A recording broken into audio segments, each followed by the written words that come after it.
За маргааш Валентин өдөр манайхан юу бодцоож гин? Маргааш нөхрөөдөө баярлуулах гэж гин үү? Эсвэл эхнэрээ баярлуулах гэж гин үү? Энд дээр ямар нэгэн шинэ бүтээлч, шинэ санаа оноо байцгаана. За тэгээд манай 50 жавал групп төр нөхрөөдөө эрхэн баярлуулах нууц аргуудаас бас хуваалцж байгаа. Тэгээд тэр группт маань нэгдээд тийм нэг үнэхээр хоот тийм Валентины санаанууд явж илээ. Тэгээд дээрэс нь Валентинаар ер нь эрэгтэй хүнд ямар арга чадвар байх юм бол эмэгтэй хүн таалагддаг вэ гэхээр бүтээл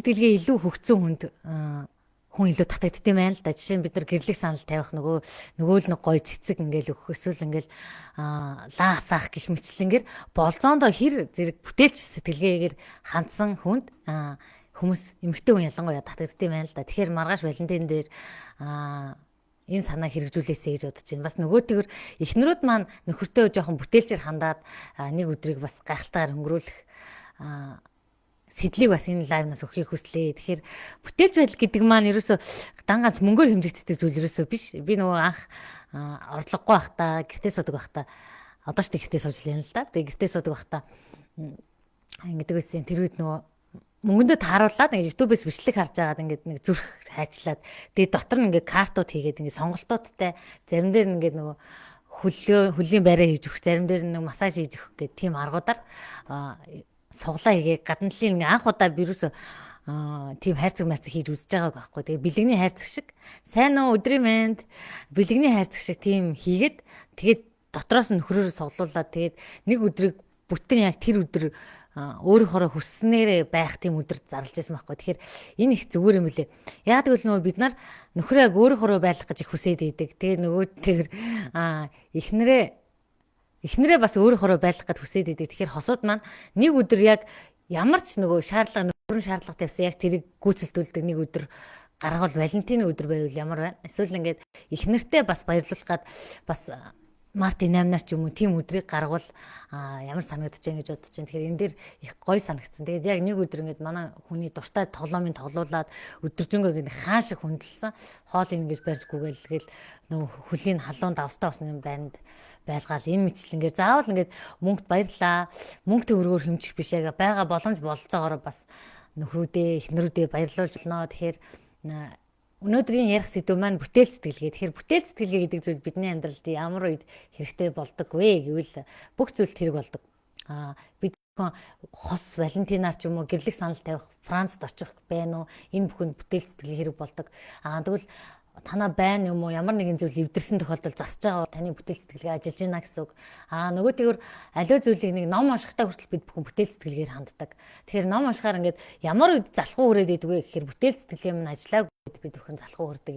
Тэгээд бүтээл сэтгэлгээний талаар маш олон судалгаанууд байдаг. За тэгээд энэ дээр ихэнх хүмүүсийн алдаатай ойлголтууд юу байдаг вэ гэхээр бид бүхэн ухаантай хүмүүсийг бүтээлч хүмүүсийг ухаантай гэж ойлгоод идэг. Жишээ нь одоо шинэ нээлттэй хийсэн. Энэ хороо дэлхий дээр бүх шинэ нээлттэй хүмүүс хийсэн хүмүүс маань бүтээл сэтгэлгээтэй хүмүүс. Өөрөөр хэлбэл энэ тэнгэр дээгүүр нисэж байгаа онгоц, газар дээгүүр явж байгаа машин, дээш өрдөг бөмбөгч энэ бүхнийг бүтээл сэтгэлгээтэй хүн хийсэн байгаа байхгүй. Тэгэхээр ингээд эрдэмтэд судалсан юм байна л да. Ингээд шинэ зүйлийг сэддэг. Ингээд хороо дээр байхгүй зүйлийг сэдэд байгаа энэ ухаантай нөхдүүд чинь IQ-гээр энгийн үнээс ямар байд юм болоо гэдгийг судалж үзсэн. Тэгсэн чинь тимч ялгаатай байгаагүй, гоц ухаан тимч хэрэг болоогүй. Зөвхөн шин санаачлаг бүтээлч онгод гэдэг зүйл нь хэрэг болсон юм байна гэдгийг нотолсон юм байна л да. Тэгэхээр бид бүхэнд бол яг шинээр аливаа зүйлийг асуудлыг шийдэх боломжийг олж харах боломж нь угаасаа байдаг. Харин бид нар тэр ухаантайнууд нь хийдгийн, өөр бүтээл сэтгэлгээтэй гайхалтай хүмүүс нь хийдгийн, эсвэл тэр сургууль төгссөн хийдгийн, эсвэл тэр профессор гэсэн гоншинтай хүмүүс хийдгийн гэдгээрээ алдаа гаргаад идэв юм байна. За тэгвэл бидний хамгийн оновчтой зүйл юу байдаг вэ гэхээр бүтээл сэтгэлийг амьдралдаа өдөр тутамд ашиглах. Аливаа зүйлийг дандаа бүтээлчээр харж хийж байх. За өнөөдөр шүдэ угаасан ч бүтээлчээр угаах нь шүү дээ. Нэг нэгээр нь ингээд жижиг дээш нь доош нь 10 10 гэж угаадаг шигээ бүтээлчээр хандах. Бид нар нөгөө зуршлаараа биш бүтээлчээр хандаж сурах тусмаа бидний тарих илүү ажиллаж байдаг.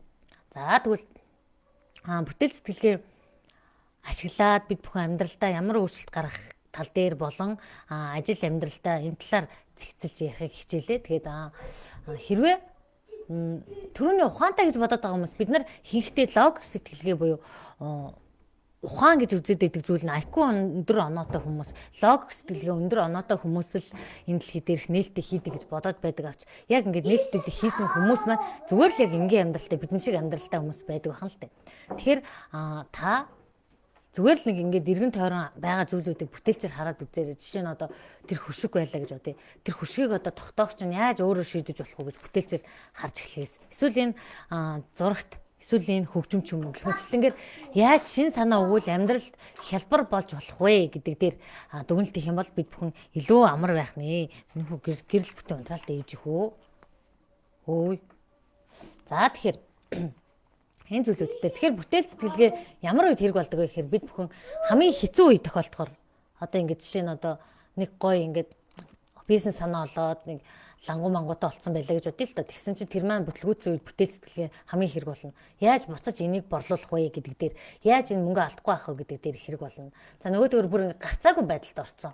Одоо хин нэгэнд маргаан дийлдсэн тий. Тэгээд ингээд ялгатахаас өөр аргагүй нэг эвгүй байдалд хүн өөр орчдөг шүү дээ. Санаандгээр олонний өмнө ингээд дуурж агаад нэг эвгүй байдалд ордог ч юм уу. Тэр бүхэнд их хэрэг болдог байх нэ. За тэгэхээр бүтээл сэтгэлгээ өөр юун дээр хэрэг болно гэж бодож чинь манайхаа санал бодлоо хуваалцаарэ.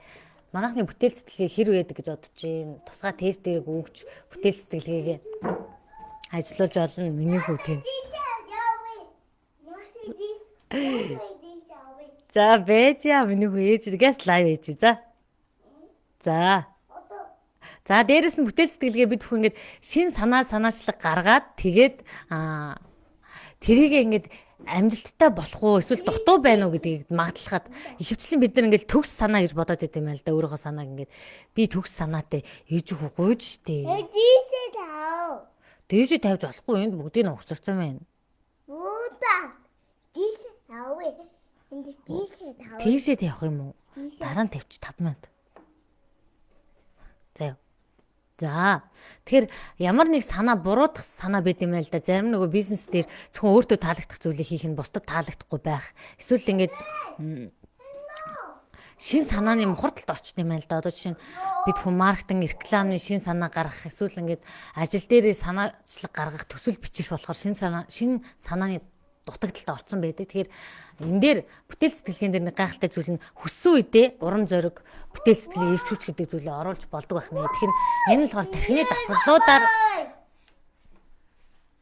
тархины дасгалуудаар идэвхжүүлээд болдог байх нэ миний хөө.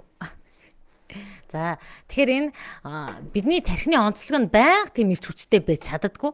Тухайн оргил үеийн гэж байна. Өдрийн оргил үеийн гэж байна. Дээрэс нь бүр ингээд уналтанд орсон үе гэж байна. Тэгэхээр энэ биеийн ритм, тархиныхаа ритмтэй ингээд эргэлттэй тохирсон цаг хугацаанд нь яаж онгодоо оруулах вэ гэдэг шинж тэмдгүүд бас байна. Энэ мэдлэнгээр бид хүн бүтээлч онгодоо оруулж болох нэ. Тэгэхээр ингэдэг юм яаж ингээд одоо заримдаа бид нар ингээд шүлэг зохиодог шүү дээ. Одоо жишээ нь Валентинаар маргааш ингээд нөхөртөө нэг хайрын шүлэг зохиоё л да тий. Тэгээд би чамд анхны харсаар дурлж ижээ ч юм уу. Эсвэл ингээд би чамгүйгээр амьдралаа төсөөлж чадахгүй нэ хань минь гэдэг ч юм уу. Гэх мэтлэнгээр шүлэг зохиогоор заримдаа ингээд онгот нь ороод аягүй гоё орчдөг тий. Эсвэл ингээд гоё пост энэ төр оруулах болохоор ингээд аягүй гоё онгот нь ингээд ундраад орчдөг. Тэгвэл заримдаа бүр ингээд юу ч гарахгүй тархиа шавхаад ухаад ч юу ч гарахгүй тийм үе байдаг. Тэгвэл тэр үед нь яах вэ гэдэг дээр бид бүхэн яг өөрийнхөө биеийг мэдэрч сурах энэ ялангуяа тархиныхаа ямар үед идэвхтэй байдгийг, ямар үед сул байдгийг гэдгийг мэдэрч сурах нь хамгийн чухал гэдэг юм байна л да. Тэгэхээр энэ update mind 3 хөтөлбөрийнхөө хүрээнд 5 сэтгэлгээнд ажиллаж байгаа. Өчигдөр над руу энэ update mind хөтөлбөрөөр дэлгэрэнгүй танилцуулаач гэдэг хүсэлтүүд их ирсэн.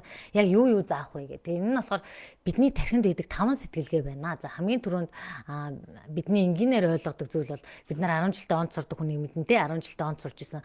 Би ч нэг онц сурж илээ л да. Тэгээд онц сурж исэн хүүхдүүдийг ухаантай гэж бодоод байдаг. Тэгээд тэр нь болохоор логик сэтгэлгээ аливаа зүйлийн учир шалтгааныг мэддэг, тест бөглөختөө сайн. Эсвэл учир шалтгааныг мэддэг учраас сайн уу баярлалаа. За тэгээд учир шалтгааныг мэддэг учраас 10 жилдээ маш онц сураад байна. Сайн уу ануу заяа, сайн уу алтан дээрчээ.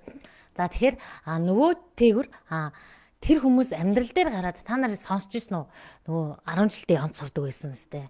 Амар мундаг байсан хүн чинь амьдрал дээр гараад архинд орчлоо. Сте Ленинградын тэр сургуулийн Улаанбаатарт төгссөн мөртлөө ингээ архинд орсон юм байна гэдэг яриг сонсч ирсэн. Эсвэл их авьяастай үнд архи өгсөр хагаад ингээ архинд оруулчлаа гэдэг. Тэгвэл энэ хүмүүс уул нь ухаантай тий, уул нь ухаантай төсөн мөртлийн амьдралдаа яагаад ингэж алдаад байгаа юм болоо гэдэг дээр манайхан хариулт байна уу. За тийм энэ нь болохоор бид бүхэн зөвхөн логик сэтгэлгээ гэдэг зүйлийг мэдээд идэг юм байна л да. Яагаад логик гэдэг зүйлийг мэддэг вэ гэхээр биднийг анх сургуульд орох цагаас эхлээд ингээ хайрцагж эхэлдэг. За хүний бүтээл сэтгэлгээ гэдэг түрүүний ярьсан бүтээл сэтгэлгээ гэдэг зүйл маань 7 нас хүртлээ идэвхтэй хэлбэрт байдаг. Тэр хүүхдийнхээ бүтээл сэтгэлгээг байнга ажилуулах тийм толомууд орчныг бүрдүүлэх хэрэгтэй хана штэ. Тэгэхээр 7 нас хүрсний дараагаар бидний мөрөөдлийн ертөнц алга болдог уу гэхээр үгүй.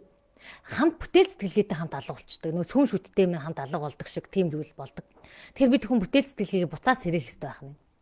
Тэгэхээр бүтээл сэтгэлгээ бидний амьдралд баярлаа. Ямар зүйл тэрэг болдог талаар ярьлаа те. Зүгээр л хосын харилцаанаас гадна ажлын харилцаа, нийгмийн харилцаа бүх зүйл дээр бизнес санаан дээр их хэрэг болно.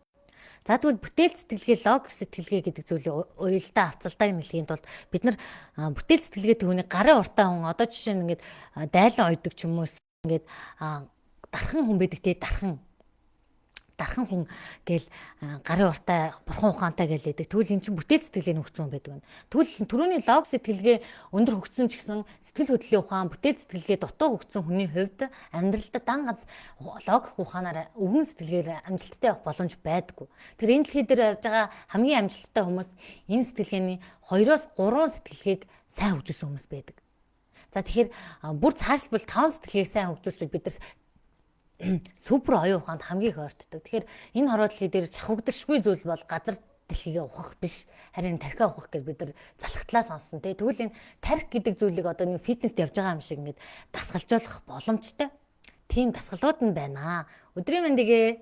Тэгэхээр тийм дасгалууд нь байна. За тэгвэл дараагийн зүйл нь логик сэтгэлгээтэй өөр юуг уялдуулвал арай нэг амжилттай хан шиг, арай нэг ололттой хан шиг амьдрах вэ гэвэл бид бүхэн сэтгэл хөдлөлийн ухаан гэдэг зүйлийг. Тэгэхээр сэтгэл хөдлөлийн ухаан маань одоо байж 3 хоногийн дараа сэтгэл хөдлөлийн ухаан гэдэг лайв маань явах юм. Өнөөдөр болохоор бүтээл сэтгэлгээ гэдэг лайв явах байхгүй. За тэгэхээр сэтгэл хөдлөлийн ухаан гэдэг зүйл нь бид нар мөнгийг яаж зарцуулах юм, яаж ингээд олигтойхон шиг хүмүүстэй харилцдаг болох юм, хүн урдаас нь дүрлцээд байхад урдаас нь дүрлцэх юм уу, эсвэл өөртөө ашигтайгаар харилцааг эргүүлэх юм уу гэх мэтчлэнгээр бүх зүйлдээ хэрэг болдог. Тэгвэл бүтээл сэтгэлгээ маань хүний сэтгэлийг хөдлөхөд хэрэг болдог. За ялангуяа нөгөө шоу, ивент зохион байгуулж хахад